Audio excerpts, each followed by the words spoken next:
Hello, everybody, and thank you for being with us here on the Night of Ideas. For all of us here in India, and to all our viewers watching us here online as well, good evening. And for all of our viewers who are with us from across the world, hope you've been having a good day so far, and the coming 2 hours, it's only going to be getting better. So you're here with us for the 6th edition of the Night of Ideas. It's an annual event which is dedicated to free circulation of ideas, new concepts, new understanding of established notions, established norms as well. And this year, the theme is closer, coming close.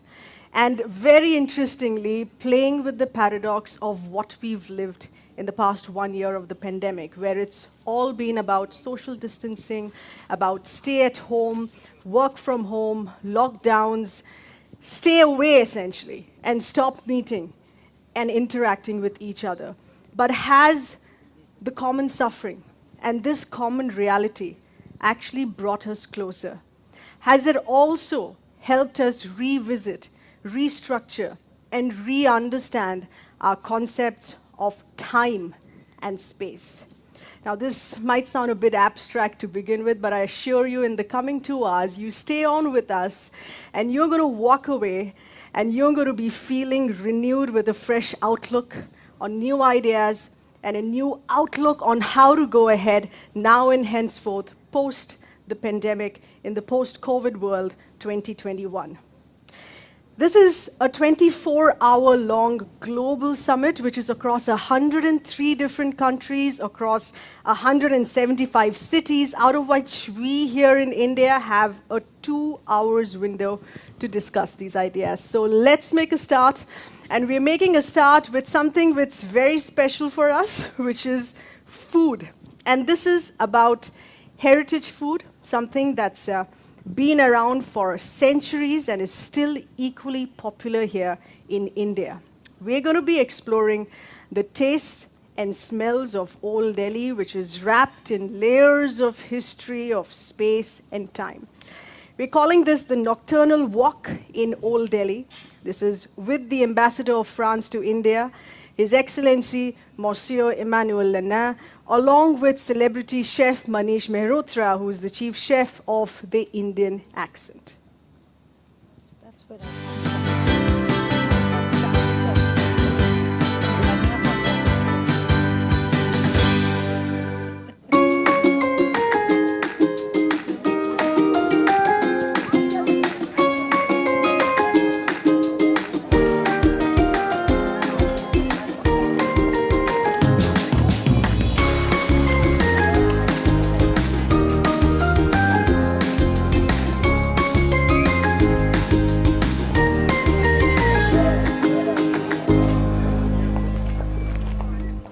We are standing at the historic Jama Masjid and this whole bazaar, which is during the time of Mughals it been made, and we are going to try some nice Mughlai food. Before that, Ambassador, I want to ask, what is this Night of Ideas? The Night of Ideas is a big event that was launched 5 years ago by my country to promote free exchange of ideas. In many countries, taking place every year now, in more than 100 countries worldwide, more than 175 cities, but obviously India comes at the top, because India, like France, we like to debate, we like to have discussion, that's in our DNA, and you can see it in many parts of India. I was in Calcutta recently, we have this Ada culture, but also obviously here in Delhi and in other parts. And this year, it's a very special year. The main topic of the discussion is about time and space, because the relation between time and space, because COVID has introduced many changes. Time and space have shrunk a lot during COVID, and many people got disturbed or their life much altered by this. So we thought it was a good time to debate and to think together about that. And what better place than Old Delhi, where space is very narrow and culture and different period have been merging, are intertwined, so we thought it was a wonderful venue, and we thought that we could do it through food. Absolutely. And thanks to you for coming. So much. That's great. So let's go and try some food. Of course, yeah.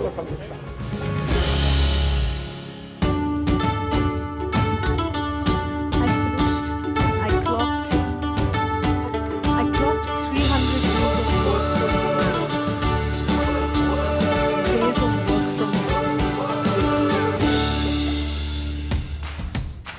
Ambassador, this one is a Sikh kebab, which you will find in all different types of places. In Istanbul also, in Kabul, Afghanistan, Pakistan, all these places you will find this. But this is again very, very old, from almost 150 years back during the time of Mughal. So please try. Thank you.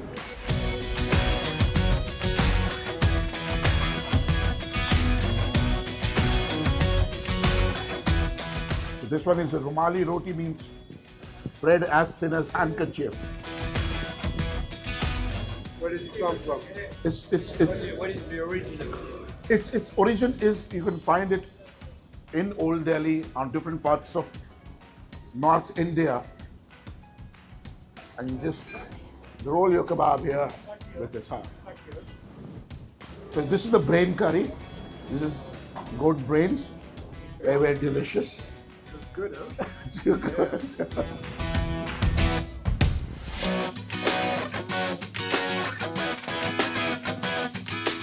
We've just had a delicious brain, and before we had a very good mutton. And it's spicy, it smells, it's great food. After this, we are going to go to a place where we'll eat some dessert. Okay. Yeah. Jalebis, but different kind of jalebis. That's a great idea. Yeah.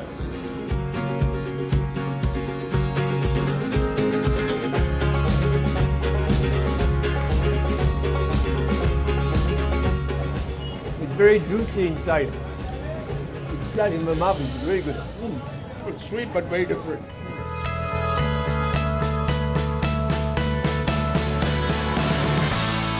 Let me thank you very warmly So much. Thank you so much. for this tonight. It was wonderful. Thank you. So Chef Mehotra is a famous chef from Indian accent. A very refined restaurant I love in Delhi. And I also want to thank all the sponsors, the individuals which made that very special night possible. I would like to thank especially Miss Sudha Murthy and Mr. Narain Murthy, who made India the center of IT globally and who made this night possible. Would like to thank also France 24, the international news channel, who promotes a French view of international affairs and bring people together. I would like to thank also, obviously, the Indian Ministry of Culture and the Architectural Survey of India, who made that night possible. I'd like to thank also the network of the Alliance Française in India, and obviously Times of India, the largest and oldest media outlet in the country. These are wonderful support. And to conclude also, let me say a small word to thank all those who will make possible some artistic, some musical intermede during that night, especially the Lalit Academy and prominent artists from both countries. So thank you very much. Thank you, Chef, for this visit. And I think we should do it again together. Huh? Sure.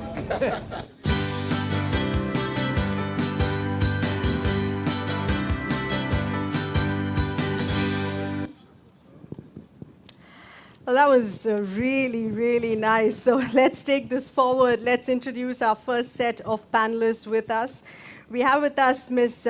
Barbara Pompili, Minister of Ecological Transition of the Government of France, Ms. Sunita Narain, Indian environmentalist, as well as the Director General, Center for Science and Environment. We have with us Dr. Susmita Mohanty, spaceship designer and entrepreneur, and Dr. Shashi Tharoor, best-selling author, member of Parliament Lok Sabha, as well as former diplomat. Welcome to all of you with us here, and to you, Madam Minister, welcome to India. Thank you. I'm very happy to be here with you tonight. Let's take this forward with you first. Minister, as we know that you are an environmentalist. You've been right from the start, at the beginning of your career, and also through your different responsibilities, both at French Parliament as well as being in government. And you've witnessed a global awareness of the state of emergency that we live in right now. Now that we face the most serious crisis that we've seen of this century, and this is of course pertaining to COVID, the pandemic.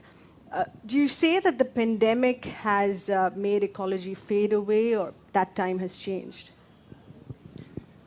Thank you very much for this question. It's true that the sanitary crisis has been so sudden, with such tremendous consequences for all of us, that there's a risk for people to forget the origin of the crisis. The ecological crisis is present more than ever, and I mean it at two levels. The first one is collective, with the rise of global awareness.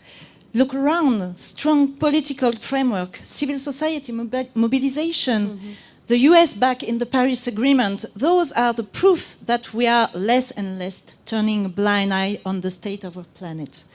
We slowly start to learn from our previous mistakes. The second one, of course, is more private and individual level.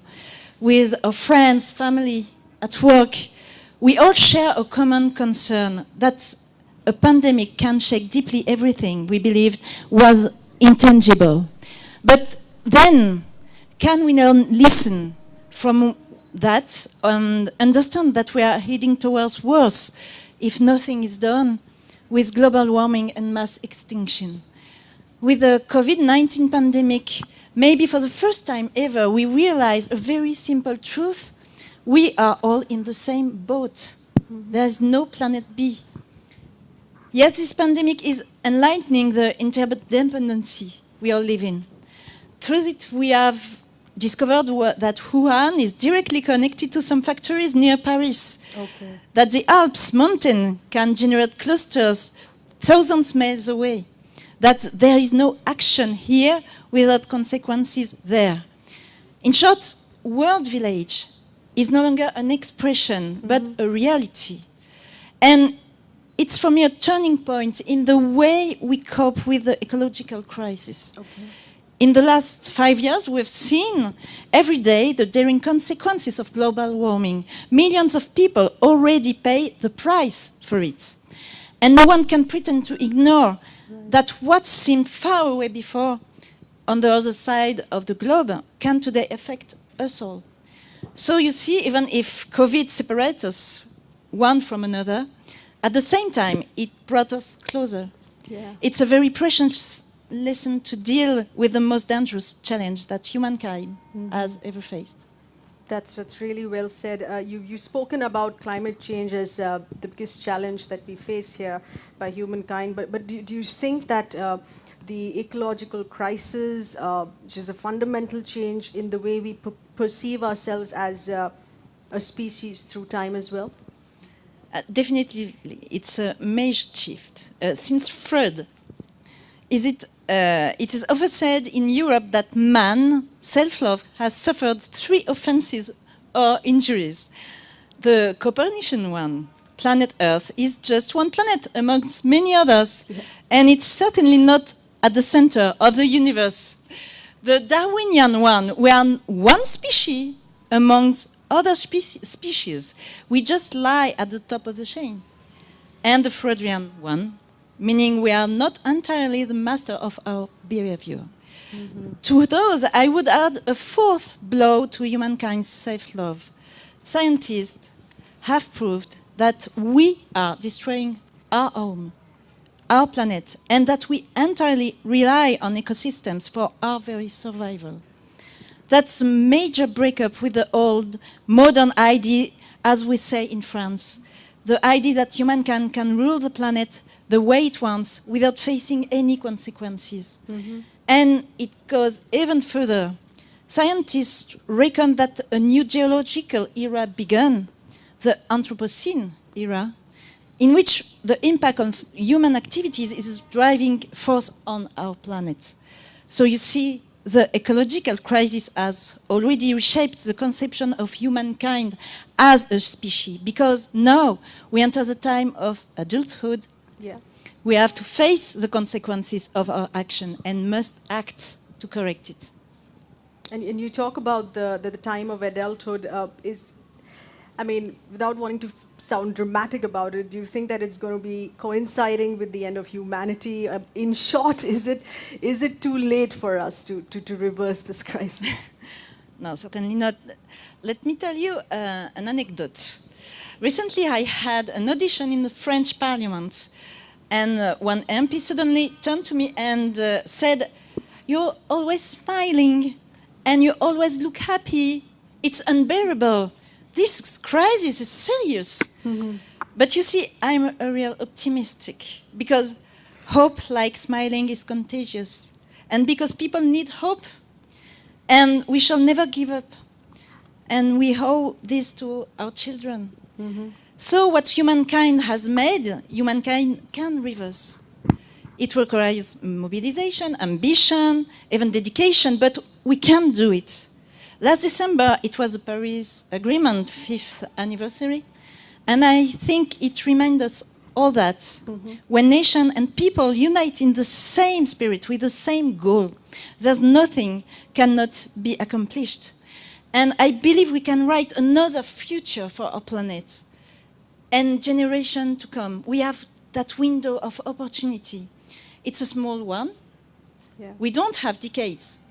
But when sometimes I'm tired of the burden I feel on my shoulders after a long week of tireless work, I tell myself that there is no more important battles than the one to preserve life on this planet.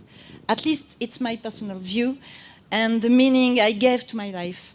And when I see the US back in the Paris Agreement, right, when I hear of India's energetic transition, when I go in France and around the world meeting my fellow colleagues, citizens, farmers, engineers, workers in every companies, I sense a collective will to succeed together as a species, to change our culture of life, to redefine the position we give ourselves in this world. And it makes me very confident. That's usually on an optimistic note here, Madam Minister. That's really so good to hear. But let's take forward that thought here, if I could bring in Dr. Sunita at this point, of what we've seen through the past year of the pandemic, and to understand if it's had an impact on the environment crisis, and in what way. I mean, of course, during the period of the lockdown, we were all very happy with aspects of nature coming back. But it's very quickly been reversed once again. What really has been the learning here with respect to environment challenges juxtaposed with the COVID crisis? I think very much like the Minister said, I'm echoing a lot of what she was said. I mean, the fact is the core of the COVID-19 is really our dystopian relationship with nature. I mean, we talked about food, we looked at the food pictures. We have to understand just how messed up our agricultural system is today, our meat growing system is today, that we are beginning to see from COVID-19 to avian flu to everything else that is happening. And that should really make us think once again about, you know, the fact that a little RNA, it isn't even a DNA, it's an RNA, which has brought the world to its knees. I mean, that's the power of nature.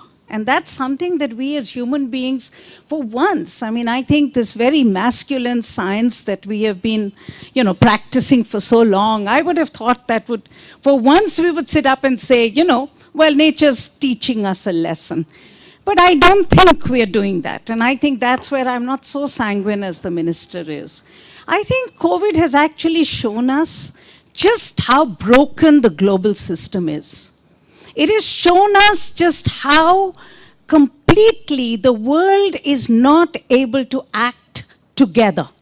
And it scares me because as a climate activist, as somebody who's spent 20, 30 years now fighting about an equitable, ambitious climate agreement, it actually tells me how completely broken global leadership is. I mean, we cannot come together in a crisis like COVID. We cannot come together to discuss how vaccines will be distributed to every person in the world. We cannot understand how interdependent we are, that if COVID remains in one region of the world, it's going to keep the rest of the world unsafe. And our leadership, our global leadership, and I think, Shashi, the UN, completely lost. And this is really where we are inheriting the climate crisis. And I just want to end by saying, you're talking about the night of ideas. We're talking about time. And for me, as an environmentalist, I think I was thinking about how would I see time? I see time as the time that we have lost. Okay. The years that we have lost in procrastination, in delay, in looking for every smart way not to act. And today the world is talking about net zero, 2050. Let's have an ambition for 2050. I mean, what are you going to do next year? Okay. What is your trajectory to reduce emissions by 2030? So I think for me, the question of COVID should make us understand both the vulnerability of human beings and the inability currently of our leadership and we as people to come together to face a common enemy. Let me take that point to Dr. Susmita, what Dr. Narain here said about targets. And you've spoken about how time needs to change to drastically affect every goal, not go by the 24 hours a day grid that we have, but perhaps look at a 100-year target. I think what I was trying to, during our conversation, propose is we need to recalibrate our perception of time as Homo sapiens.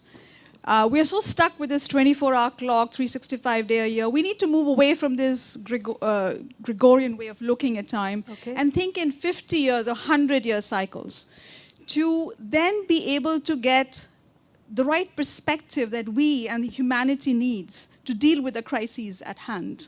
What I mean by that is today I was reading this article in The Guardian which said that the planet is at its warmest in 12,000 years.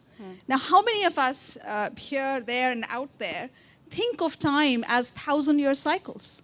I think we need to change our perception of time, most certainly. And even if you take a smaller quantum of time, let me give you some satellite data to put things into perspective. There's a NASA ICESat series where they're looking at creating a comprehensive portrait of ice melts in Greenland and Antarctica. I've been to Antarctica, I've been to the Arctic. In a 14-year period, that's short enough, I mean, we're not talking about thousands of years. In a 14-year period, Greenland, on an average, has lost 200 gigatons per year of ice melt. And Antarctica, 120 gigatons per year. Already accelerated? Over 14 years, and this is per year. Just to give you a sense, a gigaton of ice is the equivalent of 400,000 Olympic-sized swimming pools. Wow. Okay? And I mean, again, it's a matter of perspective, and I often tell, especially Gen Z and the millennials, you have to see Earth from up there, and get a sense of your home planet. Sort of get out of your silos and get the big picture. Because take your planet back. I mean, we've done a very poor job, really. So it's time they take over and we let them fix everything that we have, managed to. Of talking about getting out of your silos, Dr. Tharoor, we've seen how borders have been shut, how resources have been contained within. There's been limited interaction, there's been limited sharing here as well. But could this also create new solidarities in a positive way? I wish it had, but in fact the truth is, as Sunita was saying, that it hasn't. In fact, one of the ironies, we talk, I think the overall theme of the Night of Ideas is closer. But have we really become closer? In a paradoxical way, in the pre-COVID world, we were able to connect with the rest of the world very easily, and we were also able to meet people. How many functions like this have we had in the last 10 months? I certainly can't recall another one in my experience. And therefore, the fact is that we have become more estranged. Now the threat lurks in the stranger whose hand we can no longer shake. In the loved one, we have to think twice before hugging. I mean, there are dangers that have made us shrink from each other. The world is receding from each other. And when it comes to geopolitical solidarity, you have something like COVID, a world-class pandemic. And instead of that, bringing countries together to identify its causes and to tackle it collectively, for all the reasons Sunita said, you obviously cannot draw a border that the virus will not cross, it'll cross everywhere. Instead of that, we had a situation where there was finger pointing and blame, where one major country withdrew from the World Health Organization, where you had actually a number of situations in which I think Mrs. Pompili knows that in Europe initially, there was a huge debate about whether they would even show solidarity to each other. And one of the first temporary, as it happens, victims of COVID was the Schengen Agreement. Suddenly, instead of border-free, passport-free travel, the borders went up again. So solidarity was not the instinctive response to COVID. Yeah. If anything, it actually meant more barriers coming up and pushed us further apart. Okay. And the worry is now you're seeing that extended further. As Sunita rightly said, we're seeing now a battle for vaccines. Each country wants to corner as much of the vaccine market for its own citizens as possible, instead of, again, a collective global enterprise to get vaccines to everyone. And that takes us back to 10 months ago when the crisis first broke and there was a worldwide shortage of PPE kits and masks and ventilators and so on, and countries were scrambling for their own supplies. And if anything, the lesson they said is we don't want to be dependent on others. I remember the horror with which America realized when China locked down that 100% of their ibuprofen, their favorite drug for headaches, comes from China. And they said, why do we have that situation? We must move supply chains and production lines closer back home. India is a world-leading manufacturer of inexpensive drugs, but we discovered 75% of our pharmaceutical ingredients are imported. So again, the same sort of... So if anything, I would argue that we are moving away from greater solidarity into far more assertions of self-reliance, protectionism, isolationism, assertions of sovereignty. It worries me. I think we're far away from the kind of world... We also had a mention of course, Madam Minister mentioned here as well, of the US coming back to the Paris Agreement. On ground, is that a hugely positive thing to happen here? I mean, in what sense can that collectively be looked at if we're not taking it as an individual responsibility on a day-to-day basis? It's huge. There is no doubt. It's huge. I mean, we should really heave a sigh of relief that we have a new administration in the US. Climate denial is out, and that the US is back on the table. There is no doubt that this is big. The US is no longer the world's largest polluter, but it is has a disproportionate influence both on the negotiations, but also on the fact that it is the largest historical emitter. And therefore, we need it on the table. I think and I hope, the question of time, and I love what you said, but, as an environmentalist, time for us is much more immediate. And, it's all about, we can't breathe. We need to clean up the air of Delhi, and we need to do it today. You really can't think about it in a question of a long-term issue. Climate change is the only one which, gave us a comfort of time. And, I think back on it, I was at the Rio conference, and at that time, in 1992, climate change was being discussed, but it was still seen as something that would happen. It would happen. And there was time for it. Yeah. And today, when I sit here, I echo what the minister said. We've run out of time. I mean, we have climate impacts happening all around us. We need to act today. We should have urgency. And we also know that we need transformational solutions. Now, that's where I think the question of the US, Europe, India, China, all of us, and the leadership that we need now to take the world into that more transformational mode. Because still now, our leadership is still looking, all leadership, and I'm not talking about any one country, all leadership is looking for small, incremental answers. Yeah. And that's not good enough. And I think that nature of time and space today, where we need time to be on our side, for the coming years is something that we need to think about. We need time on our side now. Right. What are the learnings for you, Susmita, here, given the fact that this is a health crisis which is called for unprecedented levels of international cooperation to manage the virus? If you acknowledge, firstly, that there has been a coming together, and whether this sense of coming together and using this as a tool can impact other sectors, other areas as well. I think right off the bat, so we'll have to agree with what Sunita and Shashi said earlier. I think the coming together that we had hoped for definitely hasn't happened.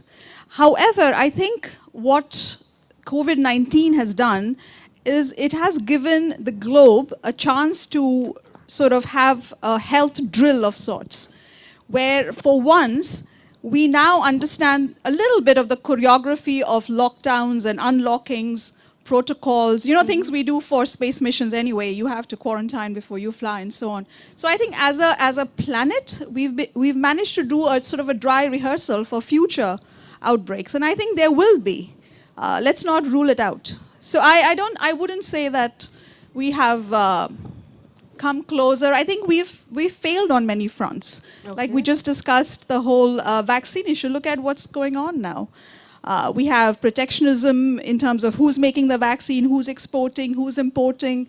We have vaccine nationalism going on. I mean, I think we are moving in the other direction. We need course correction, and pretty quick, and drastic. Huge wake-up call there, yeah. Let's in fact play out this very special message right now that's coming from Mr. Narain Murthy, who's, of course, as we know, as writer, engineer, founder of Infosys.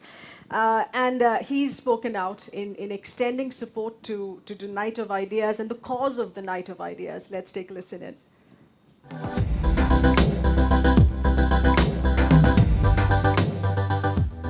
As an entrepreneur, I believe in new ideas and innovation.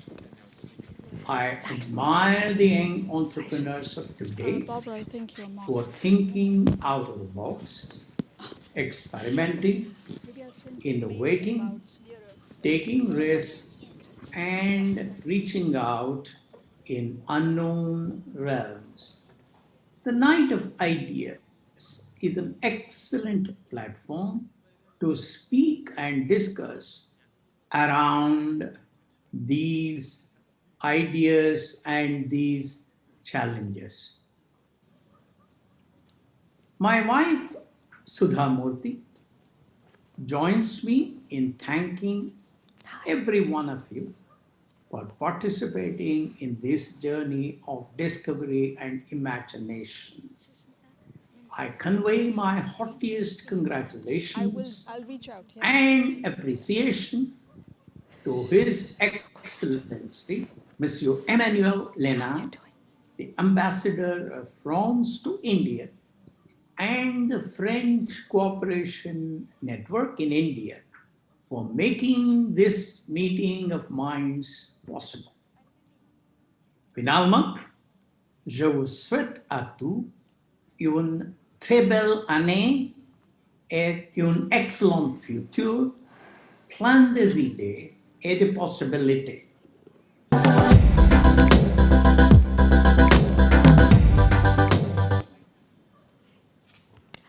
That was a lovely message here, and really heartening to know the kind of support that continues to come across here as far as the concept and the endeavor of the Night of Ideas is. Let's now play out a tiny film from you. This is by filmmaker Tariq Hamdini.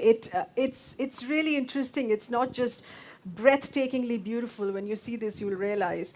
It's about a professional skateboarder, Manish Kartiki, and where Hyderabad, the city of Hyderabad that has been showcased here, never before seen visuals, a brand new perspective and the way it's been shot. And also a very fascinating concept here of finding your freedom with your skateboard and forging new relationships, bonding out on the roads here at a time of what is usually expected to be empty roads in the night. Take a look and you'll understand what I mean here.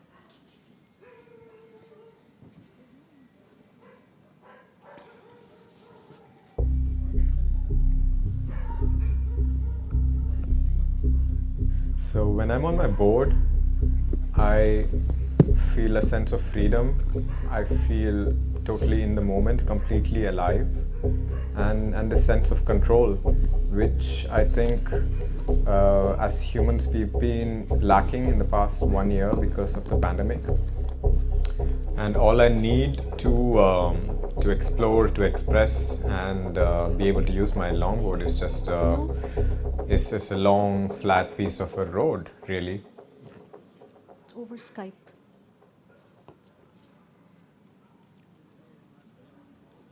Growing up, Hyderabad was a totally different landscape. It was all rocks and boulders, and Hyderabad has this history of natural rock formations which have been existing since millions of years.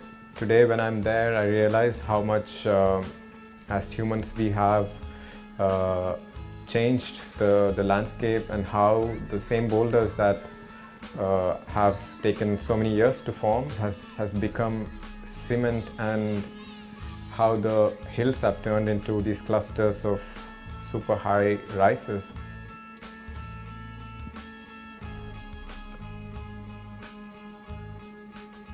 I think it is really important to find a balance between our need for progress and the preservation of our past heritage.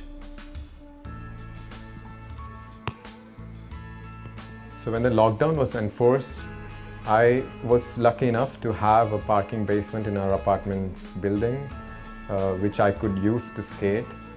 And after the lockdown was eased, I ventured out mostly in the nights to find spots which were safe enough and good enough for me to skate. And it was during one of these sorties that I ran into this long flyover, which was finished but was not functional yet because it was serving a huge cable bridge which was still being built. So that was it. I found my perfect spot to skate, and I was going there almost every day. Initially it was all me by myself, and with every passing day more and more people started coming. There were people coming for walks, people running, cyclists, and slowly but surely there were parents and kids who took interest in what I was doing, and we started talking to each other, and the kids got their own skateboards eventually, and it was my pleasure to teach them, and in a way we started forming a little community which I have never really felt in the city, where I could like talk to strangers and make friends. And even though today the flyover is open to traffic, we still remain in contact, and my community has grown.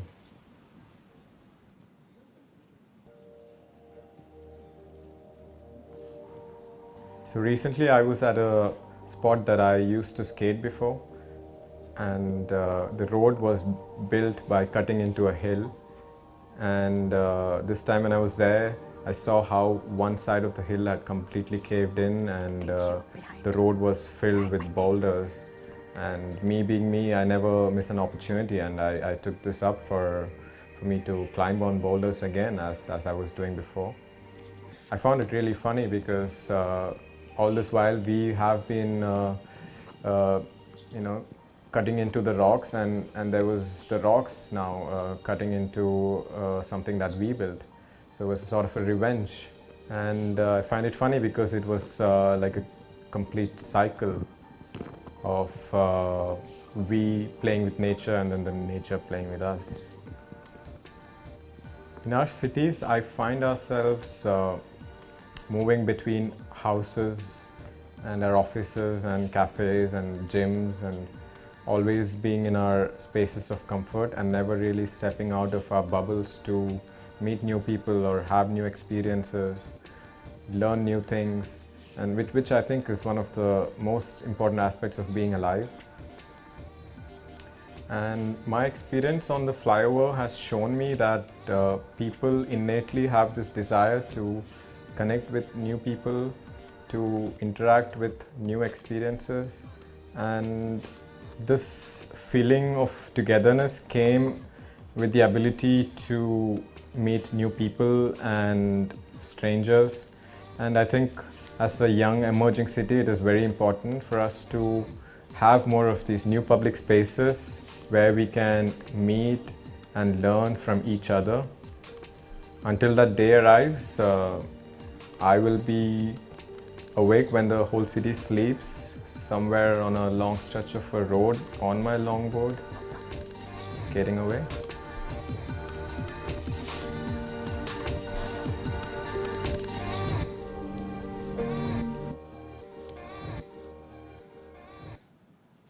That was so beautiful. Personally, I really like this film because it's such a fresh outlook, a fresh perspective of coming together, and really in an unexpected scenario here. Let's take the discussion forward. Let me introduce our second set of panelists here. We have Dr. Shashi Tharoor, Dr. Susmita Mohanty, who continue to stay on with us for the second discussion here as well. We have Professor Françoise, who's a French astrophysicist at the Paris Observatory. She's here with us from Paris. Lovely, lovely to see you there. And we have Mr. Sonam Wangchuk, Indian engineer, innovator, education reformers. So good to have you here with us here as well. In fact, let me start with you, Mr. Wangchuk, because I've been so fascinated with your latest work or what you've just made. And for me, it literally meant that someone has gone back in time. You've gone back, literally gone back a season in making your artificial ice glaciers at a season where it's not made, making it in springtime and having water trickling down from it and making it available for irrigation purposes. That, of course, resolves an immediate concern for the farmlands, for the farmers. And it's great that it works that way in resolving an immediate concern. But do you feel that it has played with the natural order of things? Or, I mean, it's played with the concept of having glaciers at a time when it shouldn't be there.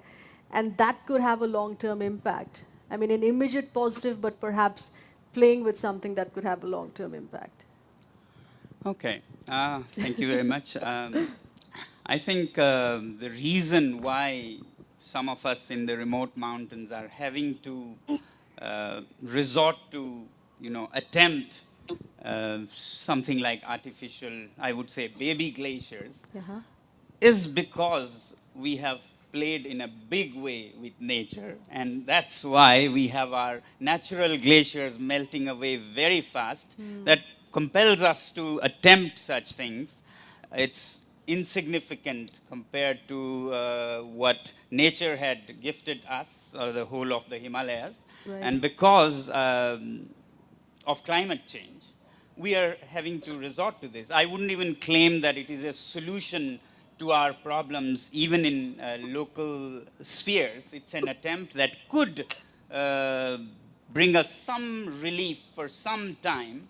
But what is more important is rather than looking at whether this little thing would affect anything bigger in nature, we should reflect in why it is happening. Why are we compelled to do this? We cannot solve Himalayan glaciers melting by making a few cones of ice. Okay. The reason really is not in Ladakh. The reason is in New Delhi, New York, Paris, Beijing, Bangalore. And that's what I would like to draw the attention. Ice stupas, more than an answer to water crisis we feel in the Himalayas, is a message, is a distress call, is an SOS message to the world that we are at the forefront, and those at the sea levels, like your part of the world, and in between, soon people will join. So it's best if we mend our ways and change our behaviors before we all are in the same soup. I mean, so what you're saying is that this is very minuscule, small playing with nature compared to the damages that have already been done. This is not even playing with This is not nature. even It's playing, actually okay. healing nature. When you are sick, you have medicines, yeah? And these are herbal medicines. They don't Yeah. use any power or pollution. We use only gravity. We don't have power, we don't have money, but what we have in the mountains is gravity. And a little bit of physics makes it happen on its own. So it's an Ayurvedic medicine to the malady that we all have caused to the planet. All right, wonderful. Dr. Françoise here with us, as we said, Doctor, we were talking about how, and I keep going back to what Susmita was saying on changing the grid of a time cycle, a 24-hour time cycle that we have. How in your area of expertise here, space exploration can change and alter the concept of time in the 21st century here? Well, it's true that in the 21st century, we have a lot of telescopes that make our Earth much smaller because we have been exploring not only the solar system, but also galaxies that are around us, Andromeda, by light, of course. We are not going there. We have received the photons from these galaxies, and in the end of the century, we discovered that there were a lot, billions of galaxies, 2,000 billions of galaxies are in the universe that are observable by us. So this gives us a lot of scales, different scales. We are very, very tiny out of this big universe, and we are just a dot in this vast universe. So I think we are exploring a lot more, and the progress is making a lot of difference. All right. Dr. Tharoor, this is, of course, taking off from what Professor Françoise just said in space exploration and in what you have in your constituency in Thiruvananthapuram here. Something that astronomers from there very recently discovered a new population of ultraviolet stars, and this was in the global cluster, which is called the NGC 2808. That's very technical here, but it was a brand new discovery. Do you feel that these endeavors in aerospace that continue to impact our relationship with space and time, or these still continue to remain very, very tiny discoveries? No, I see it in the context of the larger interest in science, which really goes back to our independence. When our constitution, I think probably the only constitution in the world that speaks of creating and cultivating a scientific temper amongst the people, when the annual science congress was attended by no less a person than the Prime Minister himself. And that has altered in many ways our perception of space and time. Yes, in Thiruvananthapuram we have the Vikram Sarabhai Space Center. We have the Indian Institute of Space Science, which offers you degrees in space technology. Right. So there's a whole lot happening in India that's woken up to the opportunities. And they're great. I mean, there's no question that when you think of, for example, the extraordinary achievement both of Chandrayaan and then of Mangalyaan, the Indian rocket went up to Mars and made India the first country, and I think the only country in the world, to have actually successfully had a Mars orbiter on its very first attempt. The others who've done it took longer, tried and failed a few times, and some very important countries have not succeeded yet. So, and that too, India managed to do it on a budget that was somewhat lower than that of the Hollywood space movie Gravity. So we're looking at frugal innovation, but shooting for the stars is no longer just a phrase. I think humanity wants to reach out, wants to see what lies in the vast beyond. And as Sonam Wangchuk says, we're so busy making a mess of the planet we've got, we may as well spend the next generation or two discovering other planets. We might need them. Susmita, for someone who does spaceship design, there's a lot of practicality that comes into play, which everyone else doesn't understand, because there's so much to take into account: a socio-physio, psychological well-being, a comfortable space for those who are up there. How does that play with the concept of being closer in space and time, which is very different from what we calculate here?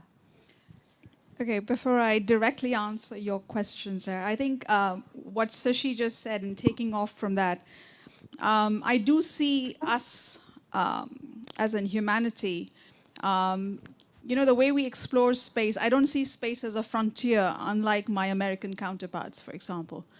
Space is a natural extension of our cosmic presence here on Earth. And I do see that in our lifetimes, the Earth, Moon, Mars continuum will manifest itself in a way where we will see human presence on the Moon and on Mars.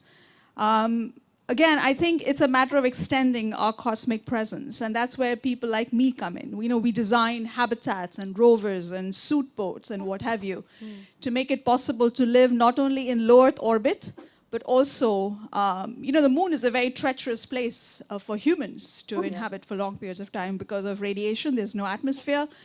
And also because of lunar dust, which is very fine and very sharp like glass. There are no weathering forces, no running water, no wind. So it gets into everything, the hermetic sealing of your spacesuit, the mechanical parts of your moon buggy, and if you breathe it and bring it into your habitat, it sits in your lungs. It's sharp like glass. So designers such as myself have to think through how do we make it safe, but also to some extent comfortable. And when I'm talking about that, let's say you go on a trip to Mars, a crew of 4.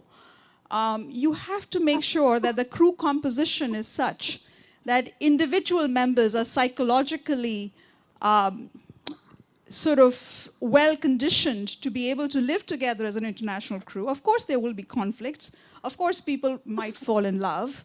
We don't rule that out. But how do you design the habitat or your interplanetary ship in a way that human interest in the habitat doesn't go out of the habitat very quickly? There's a term I use as a spaceship designer. We call it sociopetal design as opposed to sociofugal. So you have to be able to retain the interest because, say, you are isolated, you're confined. Within a couple of weeks, you start getting bored. You want to walk out. Or you might want to walk out if you have a little, friction on board.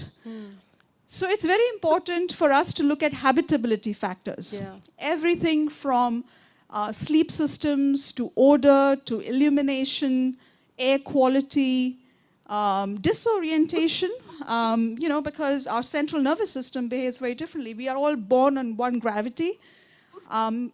Similarly, we have to even think about the physiology of surviving a trip. Let's say I'm going to Mars. It takes me 6 months to get there. So every waking hour, when I'm not working, not doing housekeeping, not sleeping, I have to work out on a treadmill or a rowing machine or an ergo bike because I'll be arriving at 1/3 gravity. I'm translating through microgravity. My bone and muscles are atrophing. I'll be a vegetable at the other end if I don't work out vigorously for at least a couple of hours every day.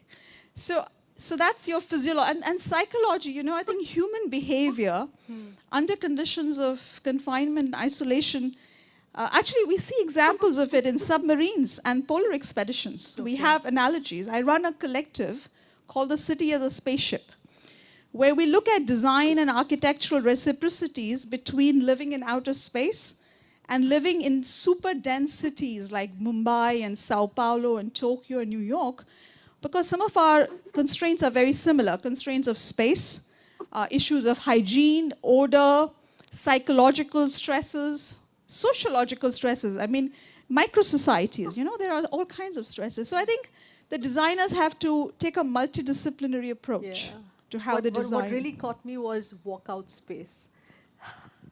I mean, how do you keep that in? And unlike what some of the space agencies will tell you that, astronauts are mature professionals and they know how to conduct themselves, I can tell you from the research we've done over the years, no, they do have, like even the thermostat on the spaceship, if you have 7 people on a space shuttle, the commander has to decide where to put the thermostat. The women are colder than men. You go around the Earth in 90 minutes, 16 sunsets and sunrises in a day. So, there is enough need for design which factors in all of those. I'm not going out for a walk, I'm going out for a float. Yeah, well, You would have to depressurize. It's a whole choreography. Yeah, I mean, like nowadays we have a choreography of getting ready, of stepping out. It's the same thing. There's so much Somewhat like that, paraphernalia. yes. A little more extensive, but yes. Or scuba and I can diving. suddenly relate to what you said and what we're doing every day. Mr. Wangchuk, your work in sustainable architecture, which is a combination of science and engineering, and it changes the way that we perceive environmental challenges, I beg your pardon. But it's also be done in a lock-in period of time, you know, keeping to tackle the challenges that are here. I mean, it's within a limited period of time. Is that taking care of the long term as well? Taking limited time meaning? In the sense that it's taking into account the immediate here, but is it working for the long term? Okay. Well, connecting it to outer space, I think I'm the one closest to outer space. 11,500 feet into outer space is where I came from this morning. And I think Mars and Moon enthusiasts could learn a lot from us in Ladakh, actually how to make it a habitat. Although I'm not in favor of that, I would rather make this Earth a beautiful place rather than trash it and go to trash Mars. Our work there is about using, when you talk of architecture, it actually connects to Mars or Moon, because when you are there, you would have to have material that is local right there. And up in Ladakh, as I said, high up, you can't be moving materials from Delhi and Mumbai. So we use soil right under your feet. And it's a beautiful material. Takes very little water, and nor do we have much. So you can make walls out of what you dig up to build your house, and you can use then the sun, and that keeps it warm through Ladakhi winters. Mind you, I'll tell you, every time I come to Delhi from my house in Ladakh, my room, solar heated room in Ladakh, I feel shivering cold. It's not at all a joke. My room stays at a minimum of 19 or 20 degrees centigrade without a blade or a drop of oil burnt, with just the sun. And here in Delhi, it's quite cold. But we don't get as much sun here, you know. You're getting more sun up there. Yeah, and the pollution tends to block some of it too. So. You have enough created, man-made to block the sun. Luckily, we don't so far. So yes, architecture has to be responsive and responsible. So Delhi could do with a lot of, knowing where the sun moves in winter. For example, it's always in the southern sky, but we don't even get to see that or understand that. It's basic geography lesson. If you apply that with a little bit of physics, you can create houses that stay warm even in Ladakh. I mean, by no standards, Delhi is cold. So it can easily be managed. Same with all countries in the world. Just because you have money and a lot of petroleum doesn't mean we can be irresponsible for our future generations. So I'm happy and proud that even the harshest, coldest place, like some people would call the third pole, we are able to live happily without fossil fuels and artificial things. And live happily too. So I would like it to, collectively, if lots of people did that, particularly in the colder, rich countries, it will have long-term impact on, houses. The impact of houses, buildings on climate change is bigger than automobiles. So you can imagine what impact it could have if we built responsibly. Absolutely, absolutely. Professor Kwambua, Françoise, I beg your pardon, you talk about in your work and in your thesis that I've read here as well, you talk about physical infinities, and from your world of telescopes and to today's biggest challenge that comes in microscopic form here, where does that bridge lie in your understanding that can help both worlds? Well, to bridge with what has been already said about habitability, I would say that the telescopes have now discovered that there are 4,000 planets in other solar systems, and there in the galaxy, in our Milky Way, there are about millions of habitable planets. I mean, planets like the Earth that are rocks and with the water, which is liquid water, and turning around the stars like the sun. So it's completely habitable. So we think that we can expect that there will be some life. I don't know how the level this life will be, but at least even small bacterial life be in the planets here. Even in the solar system, we think that in March we have not seen anything, but in the icy satellites of giant planets like Encelad around Saturn or Europa around Jupiter, astronomers have seen geysers of water getting out of the ice, and we think that maybe it's possible that there are some bacteria or life there. So I think this complements what habitability has been said previously. Wonderful. It's been so lovely having all our panelists here. Thank you so much for being part of the second discussion here.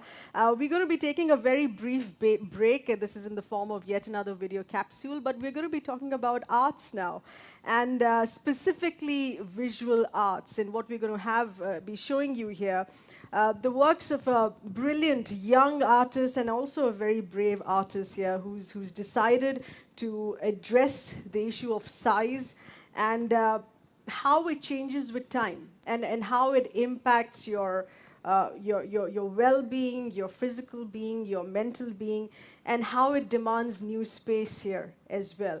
It's called Aged and Big, Yes We Exist by Natasha Sachdev. Hi everyone, my name is Natasha, a practicing artist based in Delhi. I currently work at the Lalit Kala Academy Artist Studio, and this is my story. While I was in school, a 16-year-old, thin and confident girl. You must be wondering, why am I describing myself here? Later in the presentation, you will know why. Things changed for me when my menstrual cycles commenced and my body went through a drastic weight gain. Initially, not realizing the reason for putting on weight, but looking at the reactions of my friends and fellow classmates, I realized that it wasn't a very pleasant situation. I was one of the famous students in my school, as I was a part of various co-curricular activities such as dance, art, theatre. Hence, more exposed to comments, suggestions, and advice. I was addressed with words such as obese, unhealthy, moti, etc. And that very moment began my journey of questioning my own self. Later, after all my medical tests, I was diagnosed with polycystic ovarian disorder or PCOD, a hormonal imbalance in females where the body goes through numerous physical changes, also triggering the mental health, causing anxiety and restlessness. My doctor advised me to lose weight. Of course, unlike others, he meant losing weight not to look good, but to cure this hormonal imbalance. This introduction must have given you an idea as to how a young girl was made to believe that she doesn't look good with those extra pounds on her body, without realizing how all this has impacted my mental well-being. And like most girls, my journey of fitting in the beautiful, desirable, and celebrated category began. Just like most girls, I had also pictured in my head an ideal body and went deeper in this trap each day, gaining more insecurities about my appearance and appreciating the leaner bodies around me. All this has traveled within me till today, when I have shed all the extra weight and now I'm addressed as skinny and skeleton-like. How funny is that? I was not appreciated neither then nor now. And this is what I chose to paint, because I want to convey the idea that all bodies are beautiful. Inches and kilos don't decide one's worth. The theme, space and time, has a deep significance in my works in a vulnerable and sensitive aspect.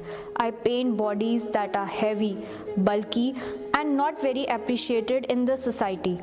These bodies need more space than those which are slimmer, as if there's a lack of space for them in this world. I believe space should not only be discussed in terms of surface area, but also in terms of mental space. I mean that a heavy or bulky individual may be much more content, satisfied, successful, and efficient than a physically fit and leaner individual. No one really digs deep what is inside. Outer appearances have overpowered mental peace to a different level.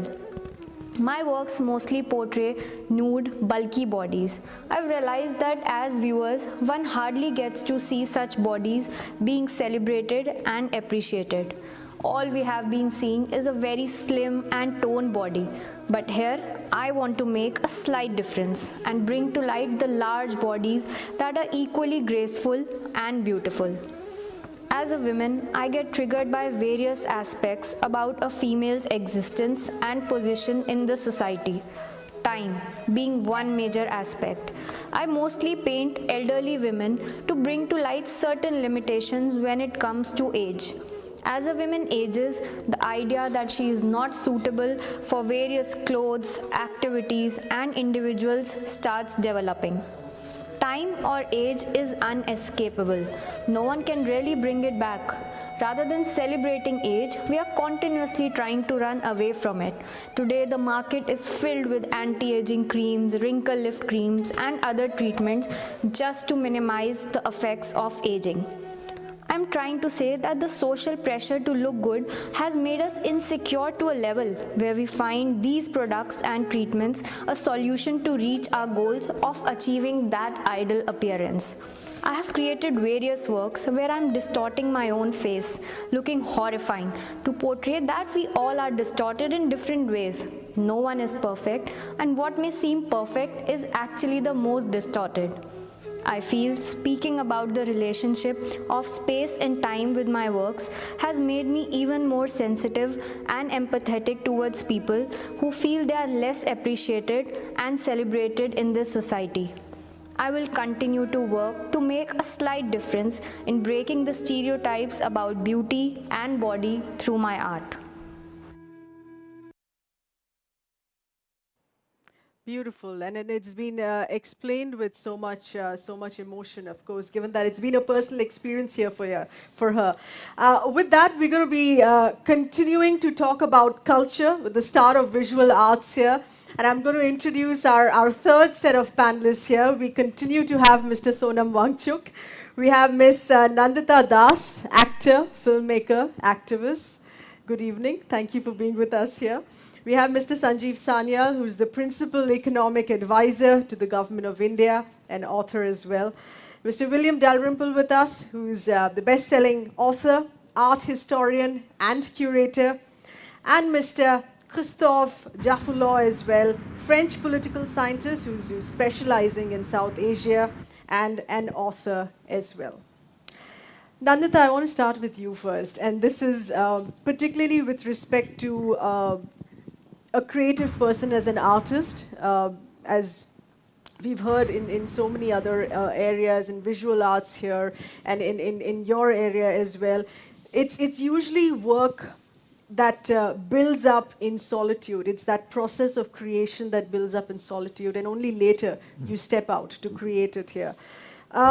You've observed human relationships, world events. How do works of art change at a time when we're not close, when we haven't been closer? How does that change the creation or even the nuance or the emotion in the work of art? I think the fact that art cannot be sort of narrowly defined, that art means different things to different artists, that there is no, I mean, it expresses itself depending on the context. We have seen so many world events that artists have depicted through their work. If you see, for instance, when there is, for instance, Iranian cinema, because there is a lot of restrictions and artists are not able to express due to the political issues that they have expressed in different ways. They have created a whole narrative which is very specific to their context, and yet they are telling their stories. if you see the World War, when this big event happened, there were so many stories that came out of that experience. So I think artists in some ways do reflect reality and do reflect the times they are living in. Yeah. And so I'm sure, I mean, suddenly there are lots of stories that are happening about the pandemic, about the COVID crisis and this isolation that artists are going through. But we are yet to see, are we going to really forget in 10 years this whole experience? Mm-hmm. Or are we going to truly learn from it? Because if you think of the Spanish flu, you know, how many films were really made about that? Or the plague?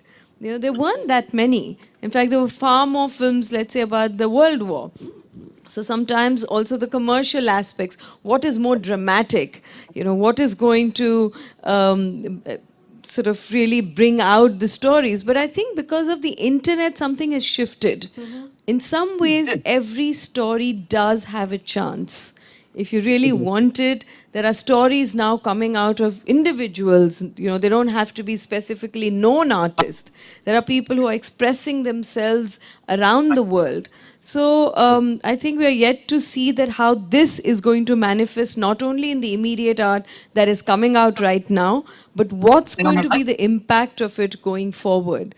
In isolation also, I think there is more time to reflect. I'm sure all of us have introspected and reflected a little more about how we want to live, what are our priorities, what do we want to express, how do we want to share, how do we, you know, what is our relationship with each other, to the world, collectively. So I think there is going to be, that expression is going to come out. It already is. I remember that even during the lockdown, I made like a small 7-minute film. Yeah. My father was a painter. He did a series of, you know, called Labor Exodus, and various other people. You know, there've been a lot of expression through their own art of the times that we have gone through and the experiences that we've gone through. Okay.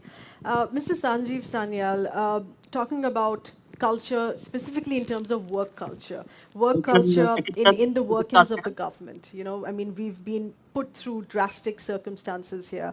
We've seen, and do you think that we've arrived upon a hybrid structure that exists even for the workings within the government here? No, it's not. I think my own experience in the government, gives a very different story. But personally, I have a split life, as you mentioned, and I'm a writer, and I also work in the government as the principal economic advisor. Now, if I had been a writer, I would have probably used this time to introspect, explore internally. But of course, I had to completely throw that out of the window because, as you can imagine, this was, it's a health crisis, it's an economic crisis. And so I was working completely flat out through the entire period. I mean, weekends, continuously, 24/7, literally. I've not had a moment to breathe throughout this entire phase, including the time that I had COVID myself. I was still doing, obviously, online through video conferences, doing work, doing meetings, doing press interactions, and so on. So all of it online, continuously with temperature. So there was simply not a moment to breathe. But I will say it has had quite interesting impact in the way, I'm sure it's happened in other governments, but I can talk about our own government here in India. Indian government is very often accused of being split into silos of various kinds, and perhaps correctly so. Right. Silos in terms of departments, so if you think horizontally and vertically in terms of hierarchies and so on. Right. Now, obviously, when you get hit by a shock like this, all of that goes out of the window. I mean, all of a sudden, the finance ministry has to, has to interact and work with people in the health ministry who they had never heard of before, or suddenly the people in defense have to work with the MEA, and there are people having to work out supply chains for vaccines or during peak lockdown for food. So under all these circumstances, certainly there has been a complete breakdown of those silos. This had to be, because if you're running 1.35 billion people and keeping that system running where virtually all normal systems have broken down and you're literally holding it together physically, there has been a huge change in the way the government has worked. Now, I hope that stays that way past this, but I think the Indian government even traditionally has been good at doing things at mission mode. You know, we hold something called the Kumbh Mela, the world's largest fair, largest congregation of people. We handle it. We tend to do well with, large-scale, vaccination projects. But typically in routine things, we tend to get all bundled into our little silos. And I think now that almost for 10 months we have been keeping going like this, I think all the edges have now been... combination of the two. I think all the edges have been rubbed out. So we now, whether combining online systems with in-face system. Now, remember the kinds of work we are doing cannot be entirely done online. You have to be physically there and doing various things.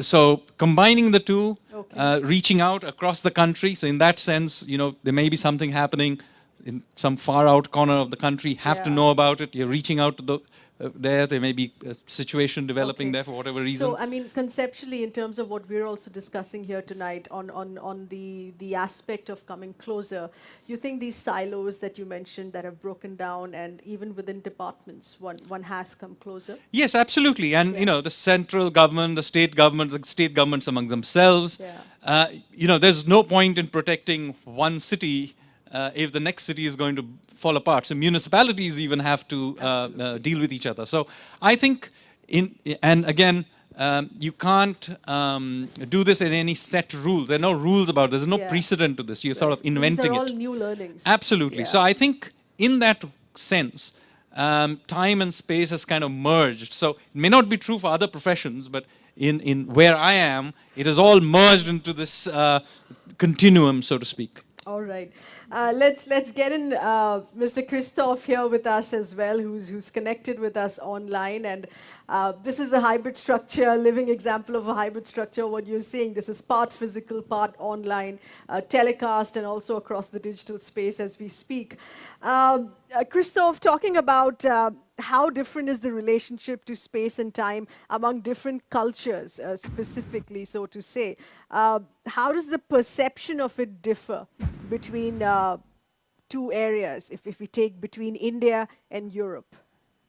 India and France, to be more precise, because India is the minds of ideas. So I think it's interesting to contrast the conception of time and space in India and France, because there is a clear contrast. And I think this contrast comes from the historical trajectories of these two countries. France is a country of revolution, whereas India is one of the few countries in the world that has never experienced a revolution. And incidentally, that's true of most of its neighbors as well. And it makes a big difference so far as where countries relate to the history. In the French case, clearly the past has been partly erased, and the new society has been partly built, drawing its inspiration, of course, from individualistic values and unicity, that is, break restrictions. And on the contrary, to break with the past, the revolutionary way is out of reach, and traditions are very good or very practiced, and rules of the past are piling up. The past is everywhere. In a way, it's not distant, but close, to return to your terms. And I thought, for instance, very interesting the way antiquity itself is debated. Newspapers, if you take the example of the Aryan invasion, those who claim that the African place can be presented as anti-national today. So it's really a very hot topic. And such a question does not arise in France, possibly because of this break, which means that certainly we have German blood in our veins, but who cares really? And before that, before German invasion, there were Roman invasions and so on and so forth. So this is where and I would like to emphasize this point, this is where time and space interact, because I think that the way these two countries relate to the past has something to do with the way they relate to geography. And I do think that it's largely because in India there is feeling of vulnerability of neighbors, and for good reason, because of course Pakistan and China pose some threat to the country, and you always say some existential threat. I think this is one of the reasons why the past is so, because there is a need to assert that inhabitants of the country are the sons of the soil, are not rival, but they have nowhere else to go. Right. And the battles which took place centuries ago can be seen as very recent because the enemy is the same in some ways. I always remember the very fascinating visit of Atal Bihari Vajpayee of Afghanistan. He went there to see where Mahmud of Ghazni was born in the 10th century. And he said, because it picked my heart like cactus to remember the man who destroyed the Sonam temple in the 11th century. Well, this is where time and space interact very clearly, and you can give anything similar on the French side. Sorry for having in detail, but I think this part was particularly interesting. All right. Okay. Mr. Wangchuk, to you next here, talking about local culture and lifestyle decisions that are taken on local culture, such as in the previous discussion, you talk about how we're using solar energy and feeling much warmer in Ladakh than you feel right here. Can intelligent aspects of local culture impact geographically different areas as well in improving lives? One thing that I very much value in places like Ladakh, which are very, very resource challenged, is the sense of frugality, sense of, maximum out of minimum, using little resources and creating impact. We do not have, for example, all the wealth and resources to make a winter warm in Ladakh. It's cold.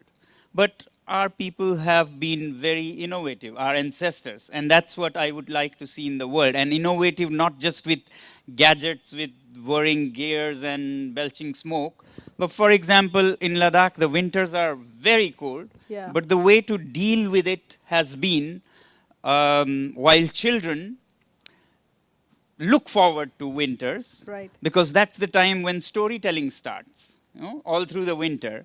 And the day you see greens coming out, sprouting out, storytelling becomes a sin. So that's the local culture, that all children know, and grannies make sure they know that now the greens have come out and storytelling is sinful. I used to wonder as a child, why sinful? Why sinful? I was very inquisitive. Later I found out that that was a beautiful way of reserving storytelling fun for the winters when there was nothing else to do, and in summer you have so much to do and entertain yourself in the fields, so you ban it in a way. That's a beautiful way for children to look forward to. For grown-ups, come winter and people are looking forward to all the festivals in monasteries and villages, because festivals are all held in winters and people count the winter away from festival to festival. That was a very wise way of seeing how to, make not just material resource, but social resources. And that kind of wisdom I would like to see in the whole world, and not just draw our comfort and satisfaction just from material things and then plunder the planet in the process. Okay, and that of course will come in if we manage to remain connected to nature, which we don't here in big cities. I mean, we have so much concrete structures and we're completely taken away from that aspect. Nandita, this is with respect to, as he said, festivals and events and occasions, which have drastically been impacted right now. How do you feel that this has been a permanent impact of curating spaces for the sake of encouraging interactions, introducing new culture, and having engagements? I mean, I think if we talk about this whole idea of coming closer, I mean, if I can just change the question a little bit, is the fundamental question is, have we really come closer? If we had to think about that, I mean, what has this really taught us? The various forms of discriminations that we had, let's say, before the pandemic, whether it's class, whether it's caste, whether it's religion, whether it's gender, have things become any better during this time? And if you think that they really haven't, I mean, look at the way we treated our migrant workers, the laborers who were going back to their villages. You know, there was almost a new form of untouchability that happened. Everybody was living in fear that, you know, that you might contract it, or we kind of literally shunned them away. The cities weren't really welcoming to them. You look at the women and children who were in the house, and we thought, okay, stay home, stay safe was this big slogan. But they were very vulnerable because domestic violence was on a rise. If you think of class, you think of religion, you know, all of these things in a strange way actually increased those kind of discriminations or those kind of divides.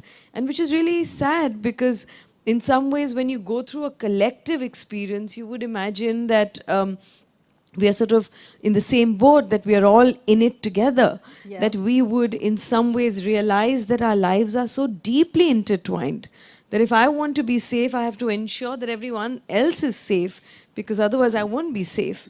And strangely, that didn't really happen. I mean, yes, one wants to be more optimistic and say that hopefully going forward we will reflect more on this and we will learn from it.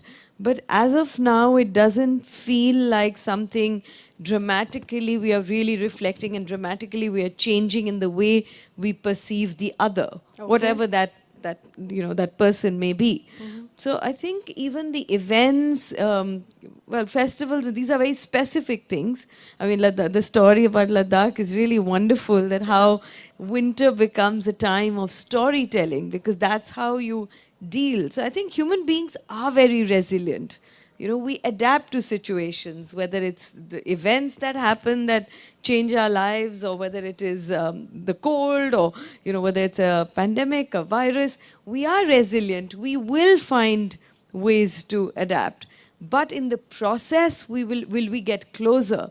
Will our relationship with each other really fundamentally go through some kind of a change? That is, like I say, that, you know, that it could go both ways. It could be that we actually understand that, yes, our lives are deeply intertwined. If snow is melting there, it's going to impact us today here, or if there's recession in another part of the world, that our economy is going to sink, or if there's virus in one part of the world that is going to reach to our doorstep. Either we learn from that, or we become, maybe there's a sense of time and we say, well, it's only here and now. That life is so fragile that, you know, there's so much uncertainty, I'm only going to think about myself. Or we say that, yes, life is so fragile and transient that we must think of how to save humanity as, you know, as a collective, as something that we are in it like together. So I think that's an individual and a collective choice. We are really at a crossroad that not just collectively, but as individuals, which of these two paths that we are choosing to take. There's a lot of reflection, and a narration of that reflection of what Nandita said comes in from our world of culture and arts, which becomes this platform of expressing and narrating the experience to others as well. We're right now going to be taking a look at an on-site installation, and this is by Stéphane Boron. This is at the Gadi Studios of the Lalit Kala Academy, and he's fascinatedly squeezed down historic tourist sites to a digital QR code.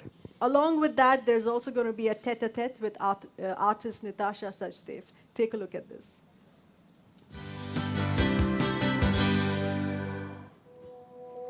Well, art has always been a reflection of our times, our lives, our hopes, our struggles, even our anxieties. More so in the middle of a pandemic, where the concepts of space and time have been so very hard to comprehend. They've been very fluid as well as hard to grasp. Which is why today we are getting you works of two artists, one from France, one from India, to show you how they have been reflecting these two concepts of space and time through their work across the year. So joining us here today is Natasha Sachdeva. Thank you so much for joining us, Natasha. She's been hosted by the Lalit Kala Academy here in Garhi, the very picturesque place of the national capital, Delhi. Natasha, how would you describe your work, your arts over the last 1 year in the middle of a pandemic and lockdown? Well, I think it was a very hard time for all of us, and for me as an artist, I felt very bounded, because as artists, we are so much used to, experiencing the whole environment, our surroundings, and while I come here to Garhi, the whole, my journey of stepping out of the house, traveling by metro, coming here, conversing with my fellow artists, my senior artists. So initially it was very difficult for me.